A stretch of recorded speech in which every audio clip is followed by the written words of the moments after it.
A long journey to a new place to call home. From 1619, enslaved Africans, stolen from their land, forced to labor on new soil. What a beautiful city. They faced unspeakable horrors, armed with hope and faith, holding on for a brighter day when they would own themselves and command their God-given birthright, opportunity. Oh, what a beautiful city. 1916 began the Great Migration of African Americans to the North, as families relocated for freedom of movement and fair wages. And one city was a prime destination for the Freedom Train, Detroit. What a beautiful city. Please join us as we journey through rich layers of people and places sharing their experiences. Motor City, Motown, Detroit. African Americans have helped shape the city we proudly call home. This is our story.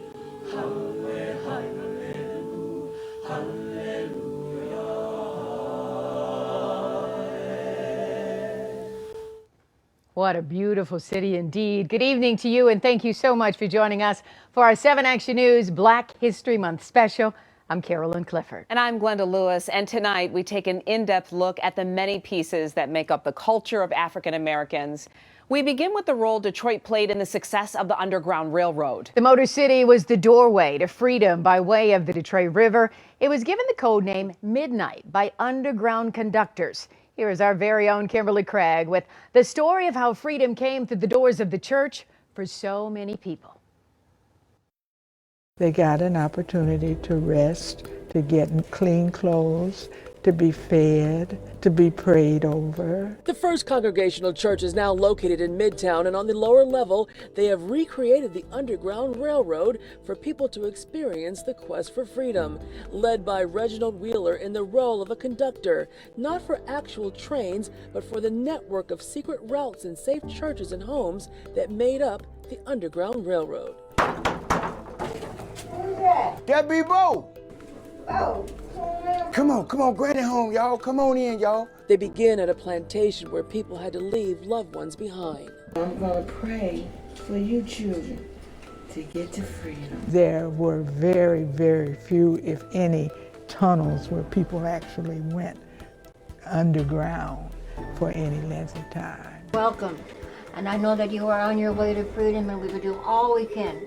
My husband and I are merchants, and we have this home specially built just for you. This monument along the Detroit River features 6 runaway slaves ready to take a boat to Canada, guided by George de Baptiste, a conductor for Second Baptist, located in what's now Greektown. But in the 1800s, freedom seekers would also hide in the basement here until they could make their way to the river and onto Canada, at critical times having to go through an actual tunnel that led to a wooded area near the river. We look like somebody done been here, cause this fire's still hot. Hey, get on back up in there, boy. Where you come from, boy? I'm from Metaltown Plantation. It really is not Black history, it's American history. Anybody and everybody knows the importance of freedom and how it is to be free. I need everybody to say freedom! In Detroit, Kimberly Craig, 7 Action News. Wow, certainly important to look back and remember. Powerful rendition. Yes, yeah. Indeed.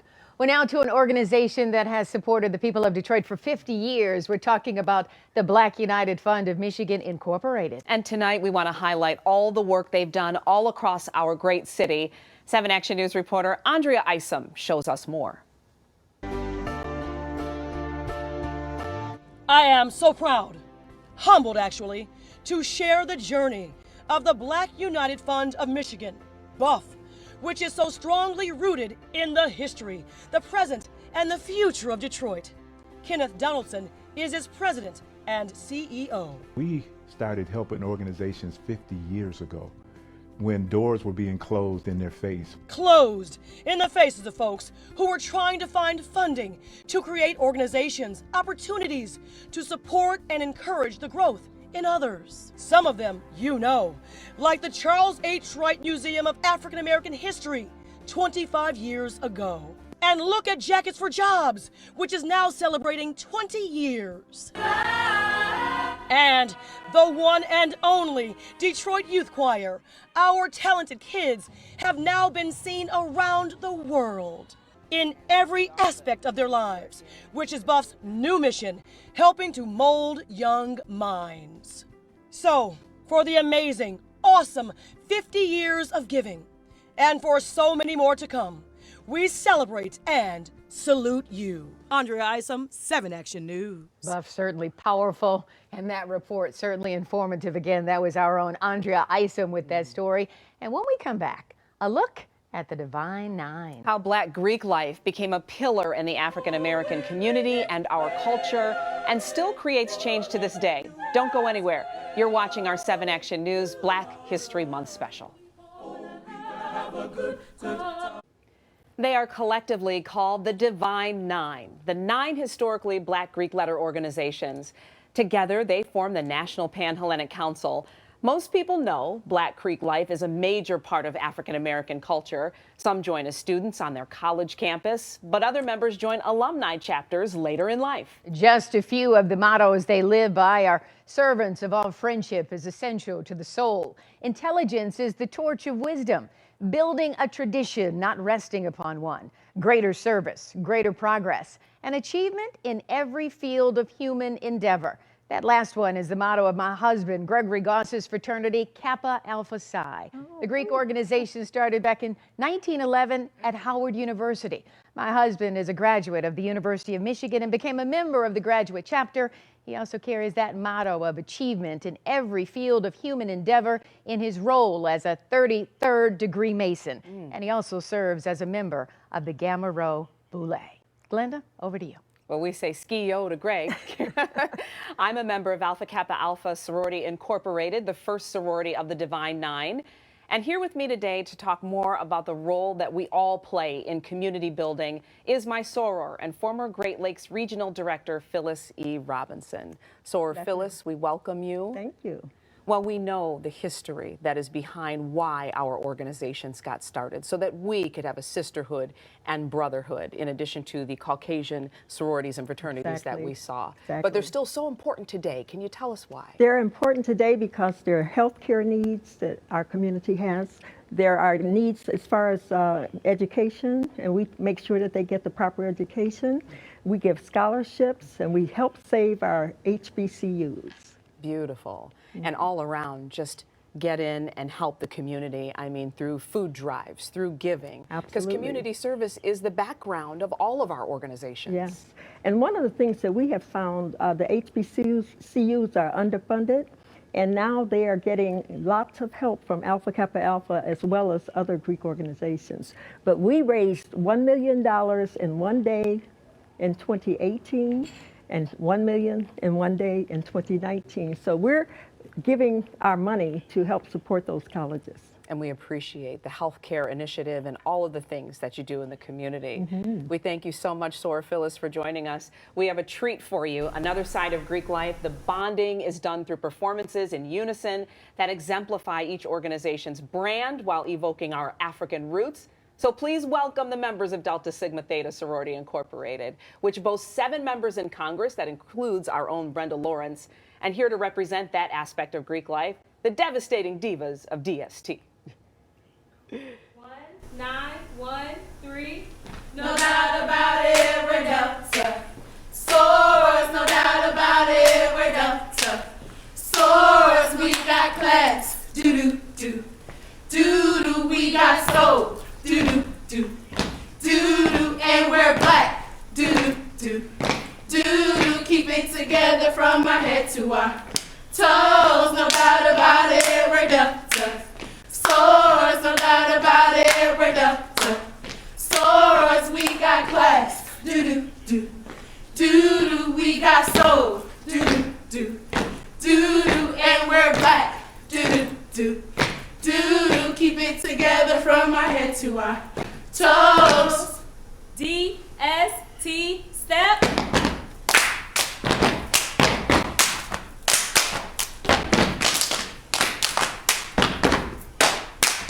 Detroit's landscape has changed many times over the years, but one thing that is constant in the Black community is the food. Yes, indeed. We all know that, right? There are so many delicious and award-winning Black-owned restaurants in the city that we can't cover them all, of course. Photojournalist John Chelino shows us 3 of the most popular Black-owned restaurants that have deep ties to our community. All turkey under one umbrella. You can come here and get anything turkey. 24 years ago, George Lyles was an accountant with a new concept for a restaurant. We feature all turkey products. These are the fried turkey wings, mac and cheese. I pretty much started this business with my own finances. We use smoked turkey instead of any type of pork. No one was willing to, take a chance on it. And back in 1996, he was also taking a chance that the community around his Woodward Avenue restaurant would patronize his all-turkey menu. When we first started, the African American community kept us afloat. The Turkey Grill's unique menu items have expanded the restaurant's popularity. It's all about the food. But so has George's community involvement. He just don't sell stuff, he supports the community. Things going around the community, he supports it. I love him for that. They say if you build it, they will come. I want it to be different. And on the east side, the Food Exchange restaurant has been building its signature Big Baby Burger for 2 decades. You got a pound burger, you got 3 ounces of corned beef, you got 3 slices of cheese, you got lettuce, onion, ketchup, mustard on an onion roll bun. You know what I'm saying? It's a sandwich. Chef and owner Bruce Harvey takes special pride in providing the community around his Van Dyke restaurant with what he feels is one of Detroit's best burgers. I want the neighborhood to be able to eat a good burger. From Gratiot to Van Dyke, I'm the only store over here on this side, you know what I'm saying? So we try to keep people coming on this side of Van Dyke. On Gratiot Avenue near the Eastern Market, Joe Spencer and his Louisiana Creole Gumbo restaurant are all about serving good food. And just as importantly, preserving the legacy of Chef Joe Stafford, the restaurant's original owner and Black-owned business trailblazer. We make it up exactly as he's taught us to. And like the Turkey Grill and Food Exchange, giving back to the communities where they started and preserving tradition and history with flavor. Wow, soul food. We're I feel hungry like now, I can right? smell that from here. the TV. Well, from food to the first ladies of the city of Detroit, here are 3 that stand out when it comes to the foundation of music, activism, and community. The first, the incomparable Aretha Franklin. When it comes to music, she is the queen, reigning supreme over the music industry over 5 decades with over 20 Grammy Awards. Yeah, we still miss her, don't we? Next, she's known as the First Lady of Civil Rights. Rosa Parks, of course, helped start the movement after refusing to give up her seat to a white passenger on a bus.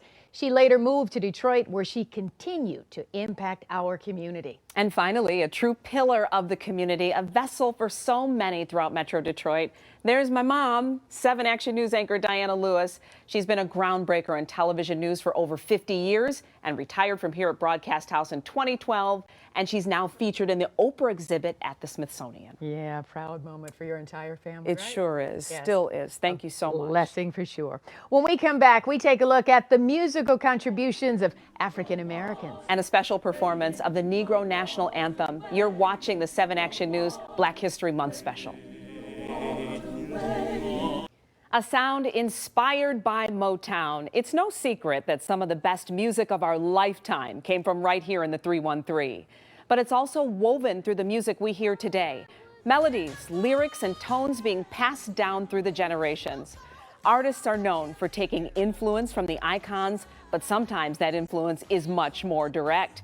She's a Detroit native, international jazz vocalist, model, and actress, and apparently it runs in the family. Carolyn, you have a special guest over there. Oh, I certainly do, Glenda. I am joined by the one and only Kimmy Horn. And she looks beautiful tonight. She is a descendant of the legendary songstress and actress Lena Horne herself. Thank you so much for being with us here tonight. It's an honor to be here. Oh. Yeah. So tell us about your legendary family. I mean, amazing. You know, I am so inspired, to be a descendant of, it is my great aunt, Lena Horne.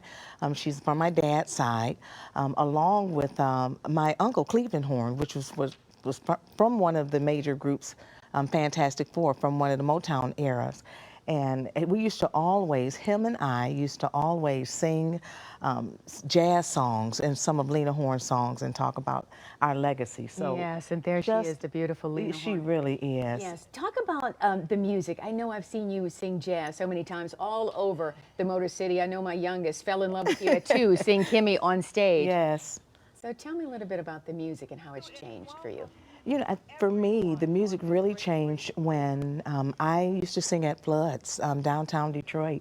And Betty Carter, I'll never forget when she came into the club one evening, she pulled me over to the side and she said, honey, you have a great voice for jazz. You should really explore more into it. And I didn't really know who she was at the time, but just kind of taking that advice and really honing in to some of the jazz and a lot of the jazz that I truly love. Is now where I am today. It's amazing, and you're going to hear a jazz festival this summer with Kimmy Horne, but you'll hear much more about that here on 7. Glenda? All right, Carolyn, and we know there's only so much history that we can fit into a half hour. So for more information on any of these stories or segments you saw tonight, just head over to the Black History Month section of WXYZ.com. There you can also see a complete list of stories that we've covered throughout the entire month. It is beautiful. It is informative.